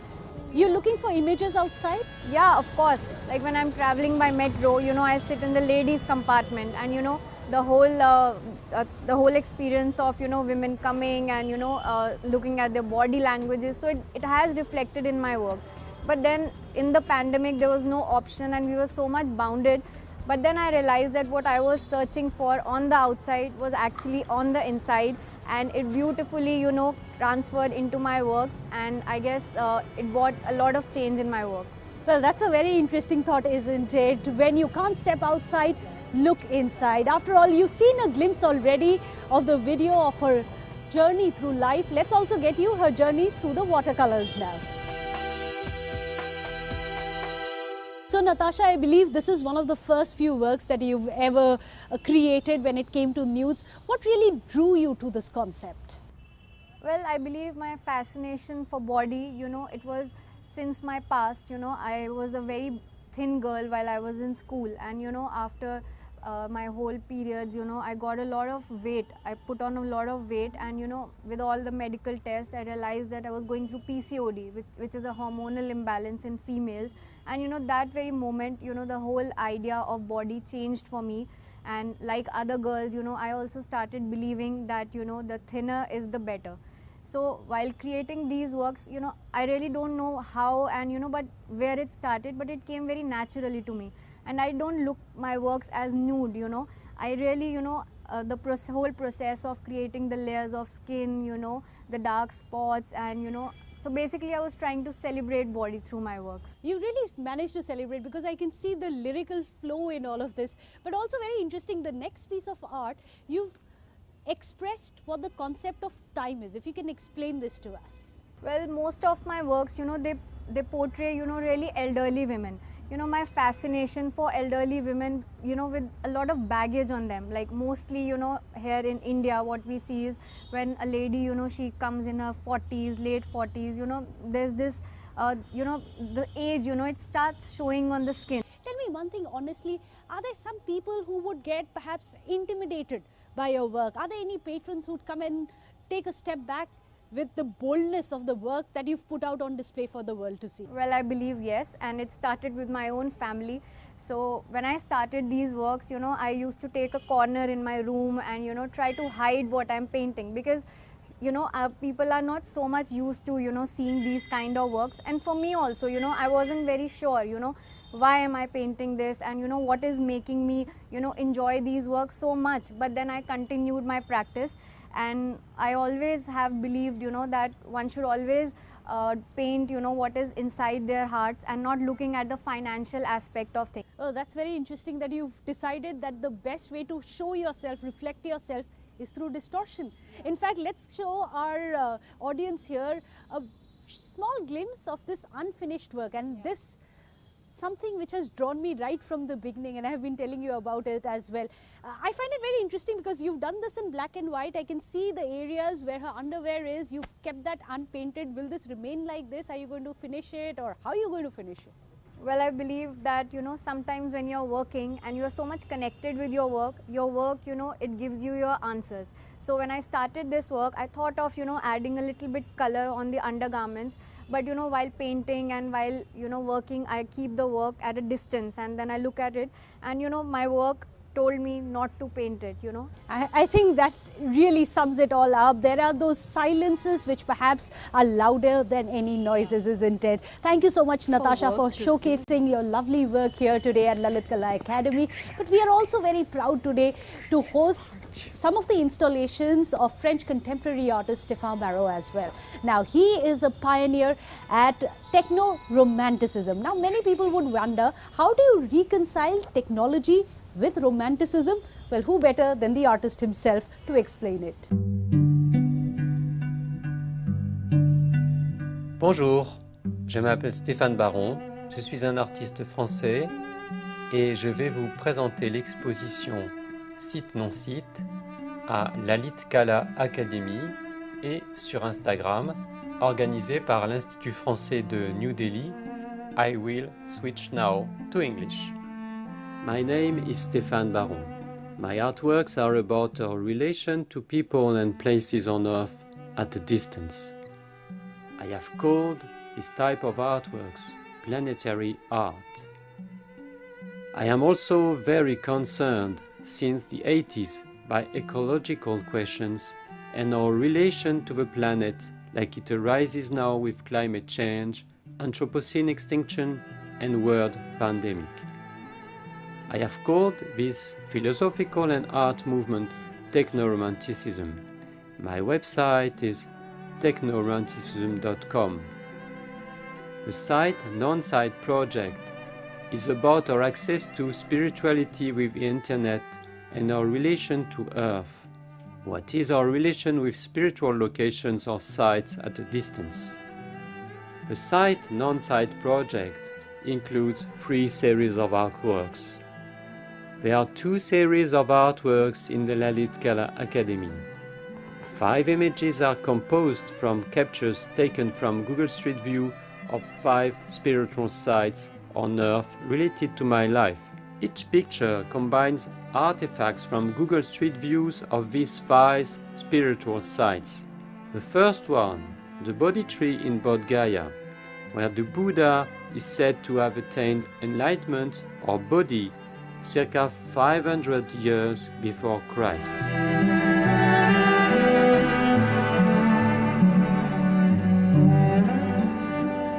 The second one, Karnak in Brittany, France. Karnak is famous as the site where stand more than 10,000 Neolithic stones, also known as menhir. The stones were hewn from local rock and erected by pre-Celtic people of Brittany. The third site and image, Mount Fuji, is one of Japan's 3 holy mountains. My picture refers to the famous prints of Hokusai, 36 views of Mount Fuji. These 5 large color images are printed on vinyl. They are hung in the arches of Lalit Kala and the light passes through them. So you may see the images from both sides. The idea of passage and door is also related to the question of spirituality. The main question of spirituality is about the passage between life and death. The second series of artworks are specially designed QR codes printed red on yellow. These 5 red QR codes lead each to a Google Street View of a spiritual site. QR codes, pictures, relate the onlookers to the distant site, but there is a double relation because it seems that we are related to the places, but in fact we are just related to images. People around the world are invited to send us any type of artwork related to their personal spiritual site. They may send a QR code, a picture, photograph, drawing, painting, anything that could be transmitted by the Instagram square picture or multiple picture, and the text, a poetic or a descriptive text. It could be a religious site or any site on earth like a mountain, a tree, a place that makes this person feel a high spiritual experience. So please send your artwork to Instagram at Site Non-Site or at Techno-Romanticism. I would like also to thank very much the French Institute and Lalith Academy. Wow, who would have thought that you can reconcile not just romanticism but perhaps even spirituality with technology and reflect it through art? Well, yes, it has been a very long, struggle-filled year. However, at least art has given us an avenue to express not just time but also space. Thank you so much for joining me and Natasha on our small journey.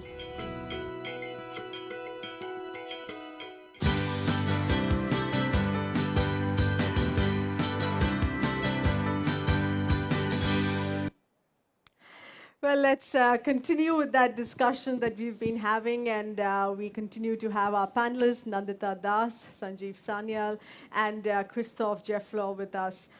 First to you, Sanjeev, now, and this is about economics and goals. For most governments, do you think each target is a short-term goal? We're looking at the immediate and the short term. Are there any aspects to which a government beyond its term in power looks at a long-term goal? And of course it does. I mean, you can't possibly run a large country or even a small country or even something as minor as, I don't know, your RWA, local RWA, without having long-term vision. I mean, projects are started by one government, they always spill into another government. You know, things like space projects or even highway projects run into years, in some cases decades. I mean, if you're looking at, you know, airports and things like that, are built, rebuilt, and continue to be. So, of course, I mean, space and time in sheer scale for a country our size means that you have to think in decades across governments and across ideologies and so on. And they have to be done that way. There is simply no other way to do it. And of course, as one of the earlier speakers was saying, in a country like India, we think in thousands of years sometimes because of the way we relate to issues. So there's no question that a government reflecting such a society has to take, right. You know, think of things in very, very long spaces of time. Right. And I see that we're also once again reconnected with William Dalrymple just when we're talking about getting closer. Good evening. And this is how technology helps us in coming closer, and suddenly, woof, you're immediately disconnected if your systems are not in place. William, where we are right now, as you've been told as well, we're at the Purana Qila here. We're sitting at the old fort, and this was built in the 16th century. In your understanding of continuously digging into history here, do you feel that the relationship that one has had with space and time in all of these years in the past centuries has changed today? The pace of it has changed. More importantly, if the digital world has changed that pace for us. Well, I think it's interesting. It's very easy to see these things in terms of East and West. But I think in all culture, you have a period when time is viewed cyclical. And that comes from the agricultural season, it comes from the rounds of the heavens, it comes from the planets and the moon and the sun circling in a single year. And then as timekeeping gets more accurate, and particularly with industrialization, people begin to see time as linear. Mm-hmm. And that isn't something that is unique to either India or Europe. It happened in both. In fact, the French historian Jacques Le Goff, the Annales historian, is one of the men who's written most interestingly about this. In ancient Greece, you get the cyclical ideas of history, the age of heroes, the age of the gods, just like you get the Kalpas and the Yugas of Indian cosmology. And then as industrial society comes, then things change. Very interestingly, you're in Purana Qila. One of the very first gifts that the East India Company brought to the Mughal emperors, to Jahangir's court, was clocks.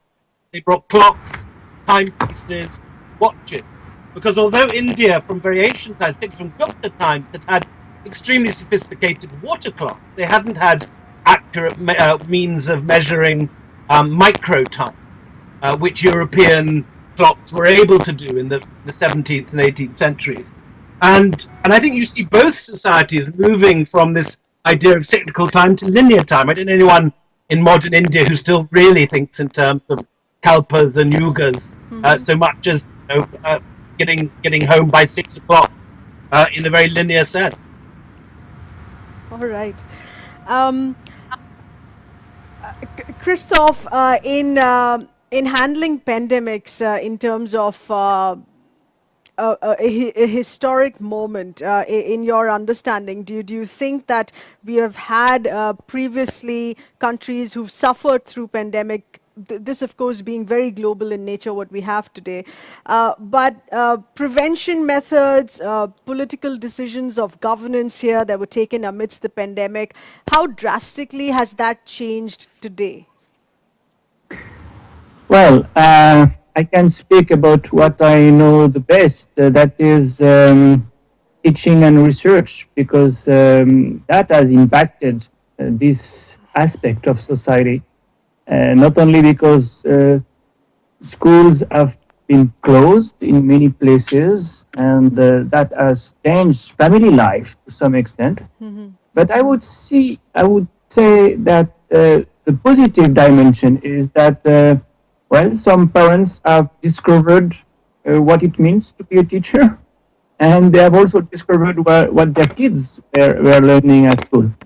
Well, for my own experience as a teacher, I must say that online teaching, of course, has affected the relationship we have with students. And it's sometimes very difficult for the students to be that isolated.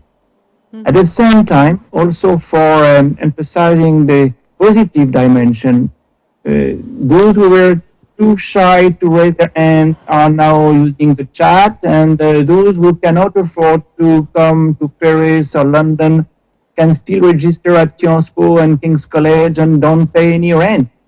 And I'm pretty convinced that for that reason, we might retain some of the dimensions of the present situation. Online teaching, I think, will remain with us for the better and for the worse. And for research, certainly, we will continue to have conferences, transcontinental conferences that will save a lot of money. So it's a point of no return to some extent. Right, but when you talk about your research, there's a lot of ground research that has been impacted in picking up things, nuances, reactions, apart from just facts which are present in text anyway. How do you think we're moving ahead on that? Yes, that's certainly a big issue. Fieldwork has become very difficult. And it means that you have more and more to do collective research in order to benefit from the support of research assistants, and you join hands for getting the same results with many others. Again, I want to emphasize the positive dimension. It means that we will have to be much more collegial if it continues. We cannot travel, we cannot do fieldwork by ourselves, so we have to rely on the young generation, and hopefully that will help the young generation to learn how to do research and to become researchers themselves. Okay. Nandita, this film that you spoke about, that you had brought out, which was during the lockdown itself, a 7-minute film that you've called Listen to Her. And it addressed a concern on how restrictive space can be to the extent of being abusive. So it took into that aspect of space, and also it had to be brought out at a quick time, the immediateness of it, because this was addressing a crisis, and through your film it was a call for help. How do you think those two, to play with both space and time with respect to that film, worked as a call for help? I mean, did it end up having that impact? Well, in films you can seldom be really spontaneous, because you know it requires a lot of money, it requires a big crew, there's always so much planning that goes into it. So in some strange way, this was probably the only film that I could do it more spontaneously. I literally wrote it one day and next day I shot it, and it was difficult because you had to do online and all of that. But I think that sense of immediacy, that desire to respond to something that happens through your work, through whether you call it creativity or whatever, just seemed very immediate. And it was not only about the abuse that happens in homes, but also something as simple as overburdening of work that women were facing, that in every household, women were just so overburdened with work, which was just not being talked about across class. So I think it was just a spontaneous response to that. And in terms of whether it helped, I mean, films don't create revolutions, but they do trigger conversations. They, they're just. They sort of, you start asking the right questions. We put in the helpline numbers at the end of it, at the end of the film. And and we put it as open source. I didn't take any copyright or nothing. We just put it up on the YouTube. And a lot of the response was not about, whether the film they liked or didn't like. The good thing was they didn't see it as a film, quote unquote, but a lot of women were sharing their stories. I started getting calls from various people via saying, do you know of any NGO in Kolkata? Do you know of an organization in Chennai? And then through my friends who are working in this space, I sort of collated all these numbers of 17 states in the country. And then we put it up on, on the net. So I think it's... art has a very different sort of a role where it's not so didactic, and it's not that you can just see the cause and effect. You cannot often measure it, quantitatively. But it has a way of kind of subliminally, or at least we want to believe, that it has a way of sort of subliminally going into your subconscious and hopefully impacting how you respond to things. Right. And the way we know that art matters is because often the conservatives, the orthodox, are threatened by it. That's why, a lot of the times people want to ban films or burn a book or pull down a painting, and world over.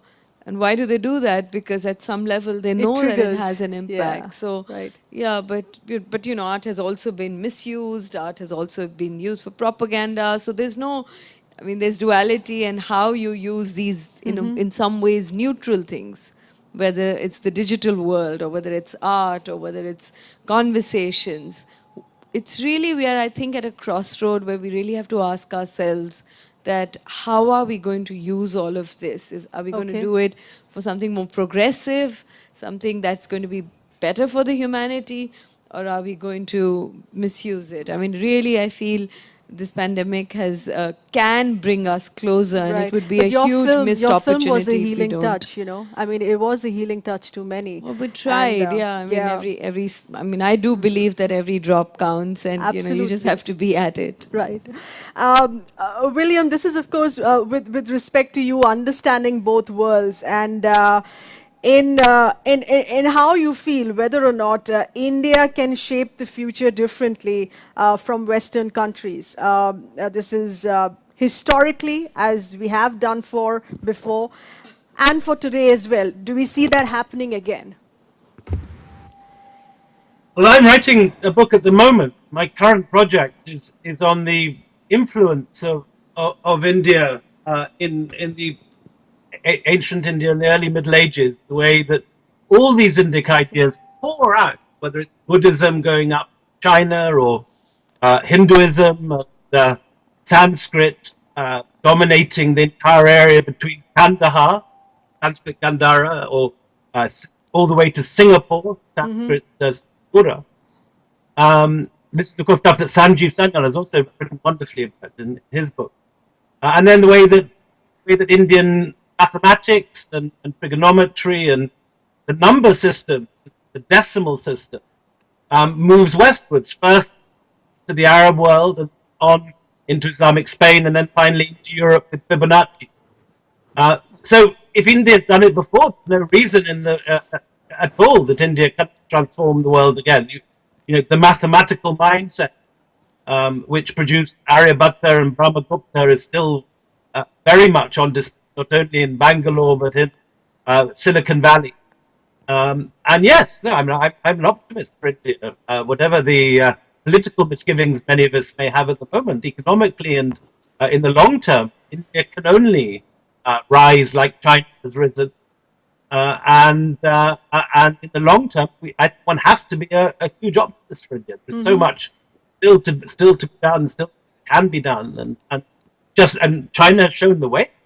Okay. How a country which was lagging behind and poor can dominate the world in as little as 10 or 15 years. I mean, it's been an astonishing speed, China's rise to domination. There's no reason India, in the long run or medium term, can't do exactly the same. Mm-hmm. Okay.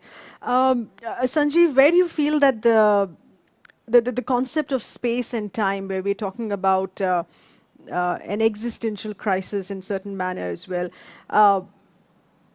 how does that represent from an economic perspective, where we're number crunching, I mean, the concept of privately owned space that comes from? Well, I mean, the point is that if you're taking very long periods of time into account, you have to realize that not just India, humanity is quite resilient. I mean, this city itself and the place we are in is representative of that. Yeah. We are right in the middle of New Delhi, but the ruins we are sitting amongst is a city that was built in the 15th century. But that itself was built on a site of an Iron Age city, which is traditionally considered Indraprastha of the Indian epics, which of course is said to have been set in the Bronze Age. So, and all around us there are many other Delhis. There is Mehrauli, and there is, Siri and so on. So there are many Delhis within this city, and it is still growing. It's now the world's second largest city with 26 million people living in the general area, in the NCR area. So the point of the matter is this city has gone through many, many cycles in the past. Many of them, by the way, driven by climate change. We discussed that before. Yeah. People do not realize that the very first civilization India had of the Harappans was destroyed ultimately by the drying up of a river and the collapse of a civilization and the change of climate. So, we have gone through these things before. And they can be, when the change happens, it can be quite cataclysmic. Right. But on the other hand, our civilization and this city in particular has survived a lot, being sacked, being literally leveled to the ground on several occasions, and then being rebuilt. Wonderful. I love the way you connected what I asked and bringing out a very historic perspective on that here as well. Undoubtedly, it has been a very engaging and a brilliant discussion. And at the start of the discussion, which was about 2 hours ago, I remember assuring all of you that we're going to be walking away from this with a very fresh perspective and outlook on how to be dealing with the new world, which is post-COVID 2021 and henceforth. And a lot of this that couldn't have been possible without the support and engagement of different platforms that have come together to make this incredible night happen, the Night of Ideas. Special thanks here, and it's imperative to mention everyone who's come together. This has been organized by the Ambassador of France to India, by Institut Français. It has also been supported and has been in collaboration, a message of from whom that we'd seen earlier as well, which is by Mr. Narain as well as Ms. Sudha Murthy. It has also been in collaboration with France 24 and has been supported by the Alliance Française and with our thematic partners, which is our Ministry of Culture here in the Government of India, as well as the Lalit Kala Academy, from where you've seen on-site artists working and bringing out those installations and paintings. Our media partners, which is the Times of India Group, as well as ET Now. And while we're doing this, let's also take a listen in to a special message here that has come in from the chairperson of the Lalit Kala Academy.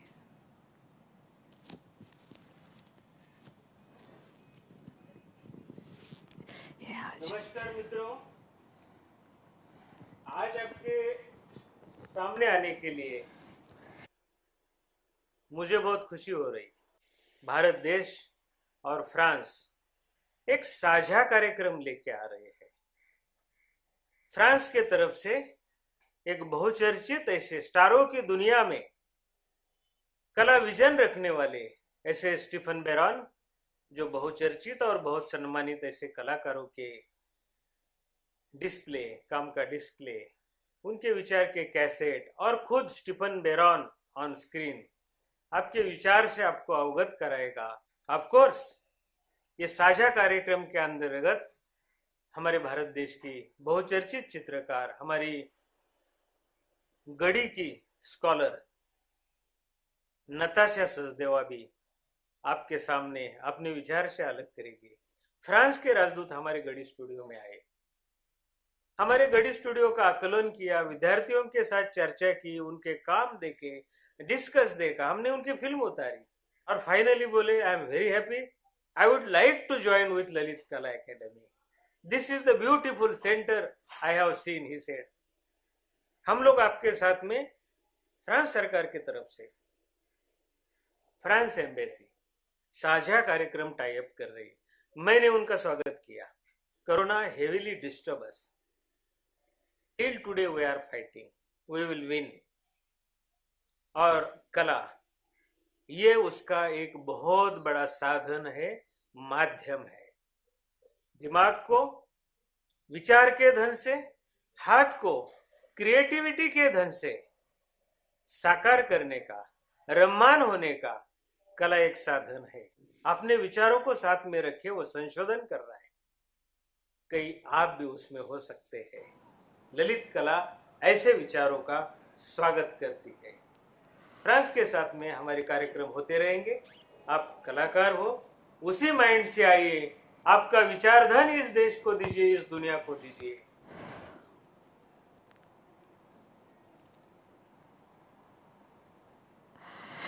And on that note, a very special thank you to all of you being with us here tonight, our panelists who've been here with us, our audience here in India, and our global audience as well.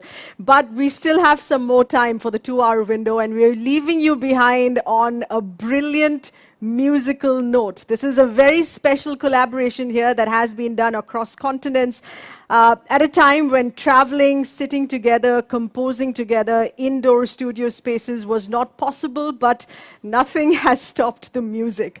Digital interactions, digital rehearsals, as well as a final digital compilation as well. This is from the Nunatak band, which is in Paris, to percussionist B.C. Manjunath in Bengaluru.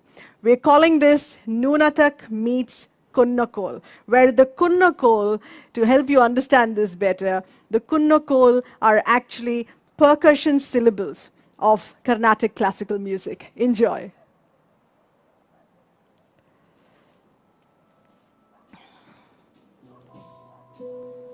Okay, thank you. Cool. Yeah. Yeah. We're done. Yeah. How is Jatendra doing? Yeah. Mashallah, awesome. I had spoken.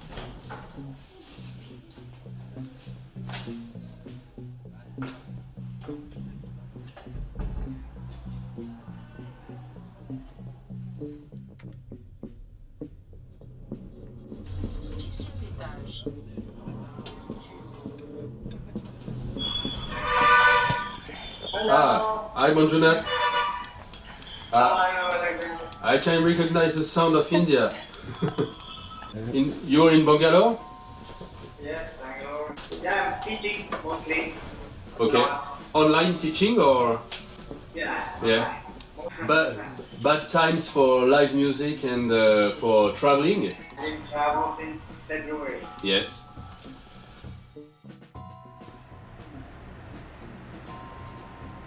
Après avoir fait une masterclass d'une semaine autour du Ecological avec Manjunath, j'ai eu envie d'intégrer ces éléments dans ma musique, en faisant le lien avec l'expérimentation rythmique qui est toujours présente dans ce que j'écris. Namaste, my name is BC Manjunath. I am South Indian classical musician. I play an instrument known as Mridangam. This is the instrument, it's the beautiful instrument that you're seeing here.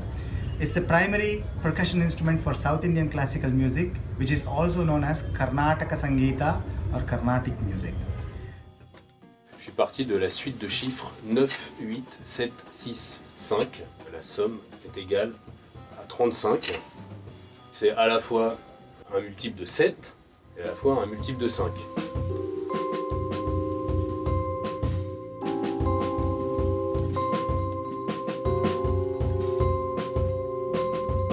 C'était quoi la main gauche? C'est à la main gauche que tu fais du 4. À la main gauche, je fais du 4. Voilà. Je fais 4 x 8 plus 3. Et c'est par rapport à ça que je devrais pouvoir me repérer normalement. On va pouvoir mettre une mesure en 7 et on va pouvoir superposer aussi une musique en 5. Ce qui est intéressant aussi, c'est que 35, c'est 8 mesures à 4 temps, plus une mesure à 3 temps. The main goal is to do a tune and to do music with this, and not only mathematics. So that's the project. Let's see if you like what I'm going to start. Okay, thank you very much, Manju. Bye. Bye bye. Puisqu'on était allés en Inde ensemble à l'automne 2019, j'ai eu envie de monter ce projet de collaboration avec le trio Nunatak.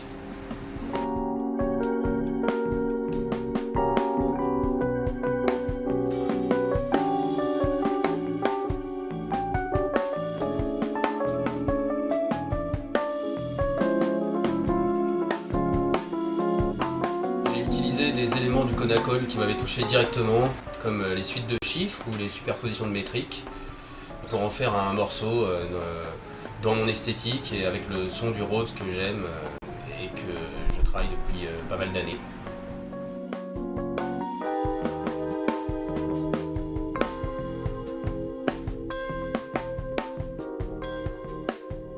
Je vous le joue une fois.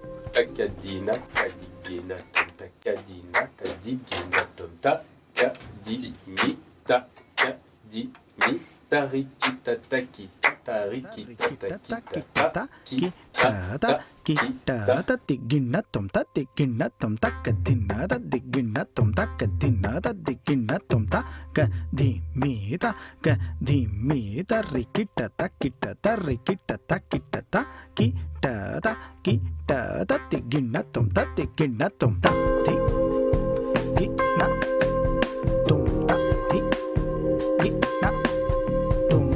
tigina tom ta tigina tom takadina tim takadina tim takadina takadina tim.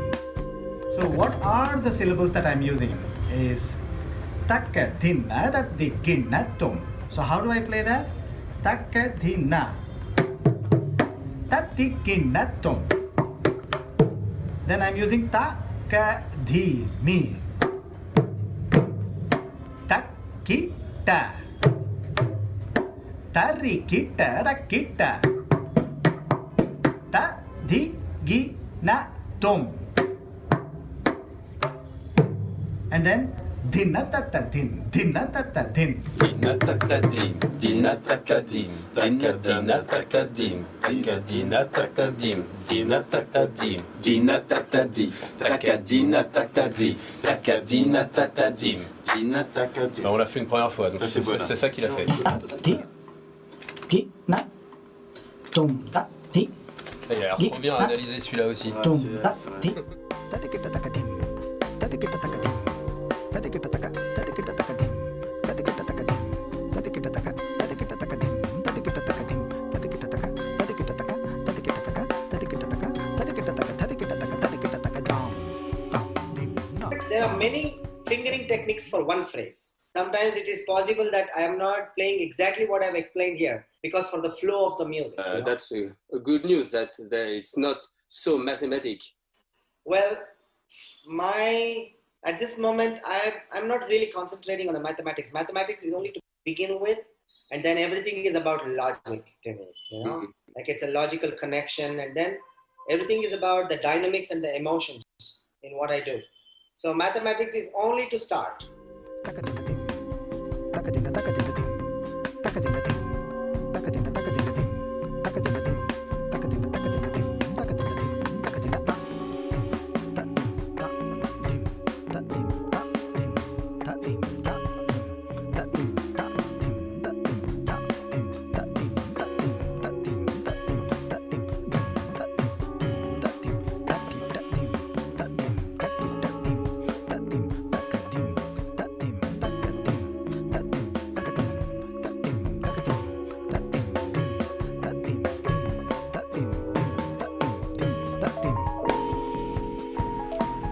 J'avais envie de retourner en Inde et de collaborer avec Manjunat, sans trop savoir comment. Finalement, la contrainte de la distance a répondu à la question. There was a connection between your music and my music. Honestly speaking, I don't feel so different. Ever since we were children, gurus, they taught me to blend in. I just have to make some small adjustments to what I do, but majorly, I don't change so much. I just choose the right things to play, that's all. It could be very interesting to play this music live. I'm looking forward for that.